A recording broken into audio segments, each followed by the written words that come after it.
Blackstone, যেটাতে চুমু দিলে মানুষের গুনাহ মাফ হয়ে যায়। হাজারে আসওয়াদ চিনতে পেরেছেন না? চুমু দিতে পেরেছেন আপনারা? হ্যাঁ, ওরে আল্লাহ, অনেকে দিয়েছে, তো আমি দিতে পারি না এখনো।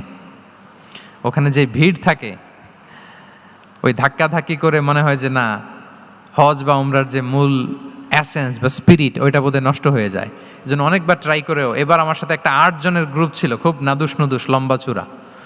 তো বলতেছে যে শায়েক আপনার কোনো টেনশন করা লাগবে না, আসেন। তো ওরা যে যেরকম ধাক্কাধাক্কি শুরু করছে, ওইটা দেখি আমার আর সাহস হয় নাই। বলছে যে ভাই, আমি মাফও চাই, দোয়াও চাই, আমার করা লাগবে না, ওই দূর থেকে ইশারা দিলেই হবে। তো এটা অনেকে ভুল করে ফেলে। অনেক বোনেরা যাদের জন্য হেজাব নিকাব মেনটেন করা হচ্ছে ফার্জ, পর্দার কোনো বালাই নাই, পুরুষের সাথে ধাক্কা ধাক্কি করে তার শরীর মিশে যাচ্ছে, গা মিশে যাচ্ছে, ধাক্কা ধাক্কি করে একটা সুন্নতের জন্য ফরজকে স্যাক্রিফাইস করে ফেলতেছে। মানে ফোকাস ঠিক নাই আর কি, কোথায় যে কোনটা করতে হবে ওইটাই ভুলে গেছে।